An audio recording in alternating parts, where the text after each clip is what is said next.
With the recently announced 5-star ticket given out to all players in the 4.0 update, I'm sure many players are wondering what they should pick up for a multitude of reasons. Today I'm going to be going over every character on that ticket and talking about whether I recommend them and why not. Quick disclaimer, I'm not going to have them in the background footage because I am currently recovering from a LASIK eye surgery, so I do not have the time to be able to fully record everything and get super into it. That's why these videos are going to be a bit more fast paced for the next week or so I do hope you understand.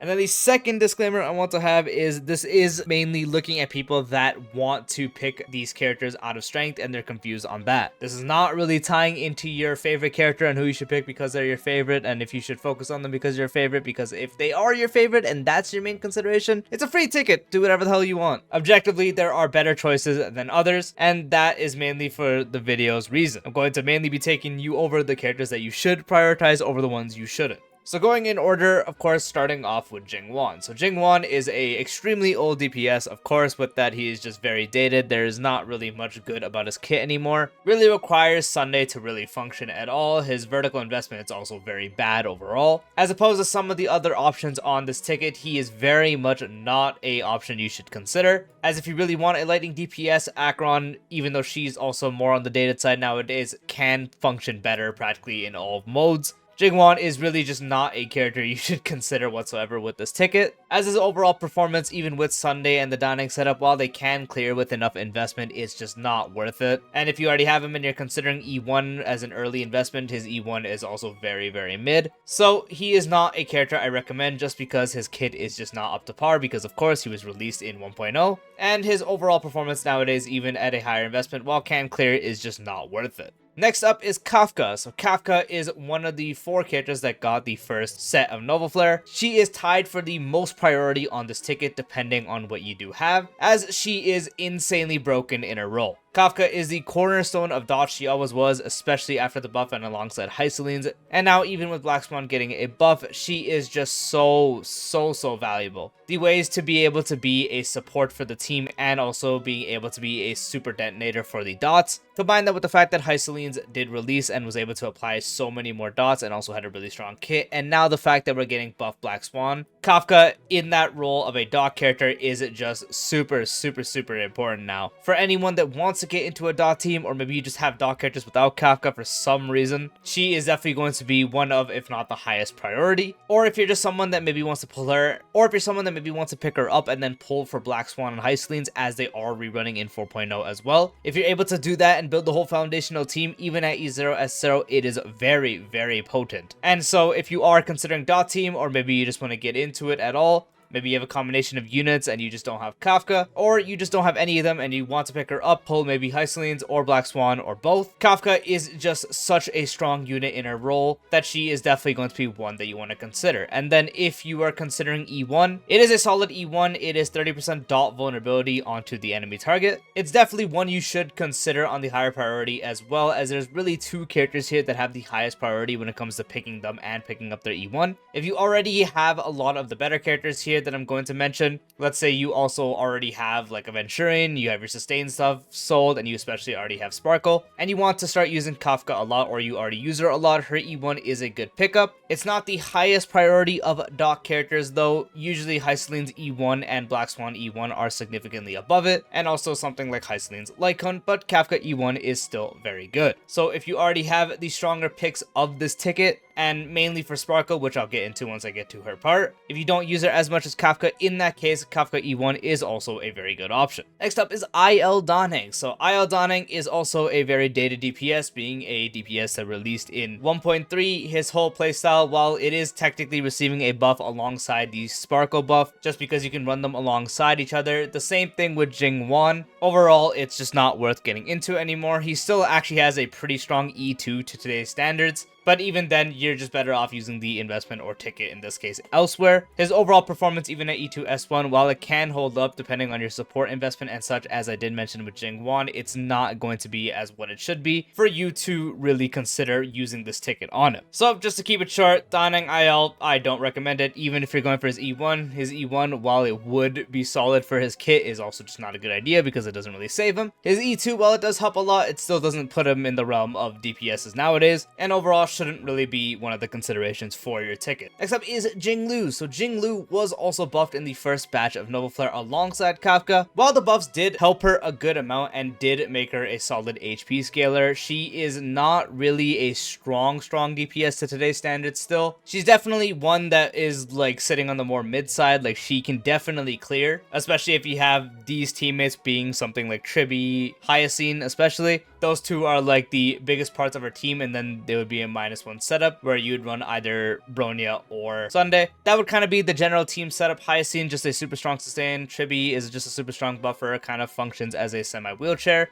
But Jingliu can output some solid damage. Overall, still her actual priority on this ticket isn't as high as some of the others. If you're in need of a solid ice DPS, she can function the part, but that would also mean you would have to have a solid usable Tribi and a solid usable Hyacine at the same time. Sunday or Bronya free, otherwise you're going to see a significant drop, as that is unfortunately the fate of HP units right now. Same thing applies to Blade, like you need the Hyacine and Tribi setup really to get the best output. Of course, with Tribi specifically, you can kind of sub her out for someone like Cypher or Silverwolf for overall damage amp, but Hyacine especially is going to be needed, and then the -1 teammate, especially usually Sunday, is going to be needed as well. Since with Bronya specifically, she has the attack buff that is unfortunately completely wasted on Jingliu, while Sunday's all buffs work. Although crit damage on her is a bit diluted because her new buff form has so much crit damage. So overall, she's kind of an option I would only pick if you already have solid investment in the other options that I'm going to mention further on, or Kafka specifically. And then if you're thinking to get her E1 in that case as well, her E1 is very solid. It's an extra instance of ice damage and also increases crit damage. The crit damage part is kind of whatever, it's morely the actual instance of ice damage, because crit damage increase, her kit has so much crit damage, plus the action advance support gives more crit damage, her traces give crit damage. This character just has so much crit damage, it's very easy to get diminishing returns. So overall, the E1, while solid, is not like an insane jump. So again, on the priority, she is more on the middle side. Next up is Sparkle, the character getting a buff in the 4.0 update, probably tied for the most value character on this ticket alongside Kafka.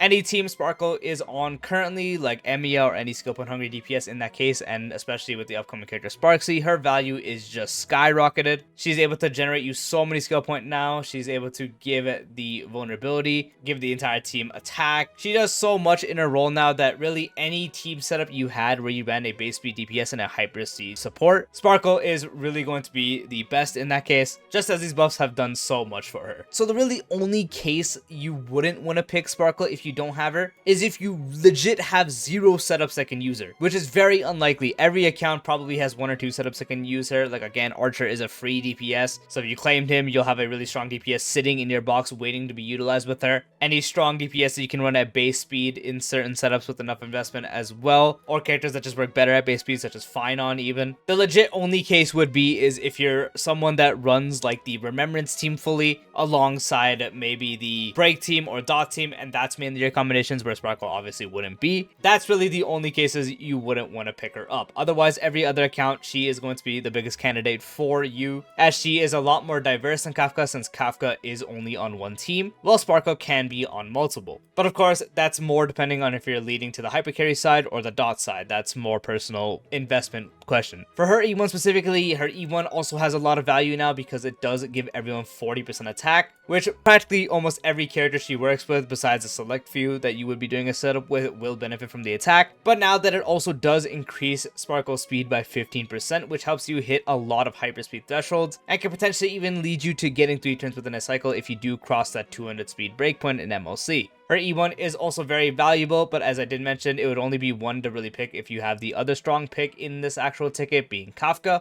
And if you're more on the side of Sparkle, then in that case, Sparkle E1 would also be a good pickup. Now we have Acheron. So Acheron, while still strong in some cases, shape or form, you need a good amount of investment to really get results on her. She is soon closing in on 2 years as a unit. She has a lot of setups that can be used, double nihility, 1 nihility even without E2. But just because of the whole like 1 nihility, 2 nihility, getting alt stuff, it really also depends on your investment on her, and she kind of wants E2 nowadays, especially to get a good cycle clear. You can very much do it at E0 and such, but then you would need very, very, very good amounts amounts of support, and by that I mean investment into your actual support / nihility units, such as having a good invested in Cypher, Silverwolf, so on. The role of a lightning DPS is relatively expensive because Aglia, she has a higher entry but a better performance than Acheron at the same levels of investment. And then the other one would be Kafka, which is a full dot team, so it kind of functions differently and I don't really consider a DPS. But yeah, it's mainly between those two. Acheron is overall a DPS that if you want to start using her, you are going to need to invest a little more. And the only case I'd like 100% recommend it is if you for some reason have an E1 Acheron just sitting around, then yeah, pick E2 just because you'll get a unit that can actually clear. With E2 Acheron and a stronger nihility unit and then a good team setup, like let's say you have Cypher alongside like an E1 SR Tribi and then an action advanced support or just Dan Heng Permacentere or whatever support setup you are doing. With an E2 Acheron, you definitely still can clear within like 4 to 5 cycles, which is considered good, as realistically getting that amount and getting the half is all you do need. And as her ultimate still does hit pretty hard and also is fully AoE, that's good in Pure Fiction. The only mode that she's not like too hot in ever nowadays is just Apocalyptic Shadow. In MLC she can do well, in Pure Fiction she can do well, in an APOC not that great. And then Anomaly specifically, you're not going to really use her in the actual main fight. So for Acheron, she's not really a one I would recommend either. She's like on the same level as what I was talking about with Jingliu. I'd really just rank her around there. Doesn't have the priority as someone like Sparkle or Kafka ever will, but not as low as someone like Jing Yuan or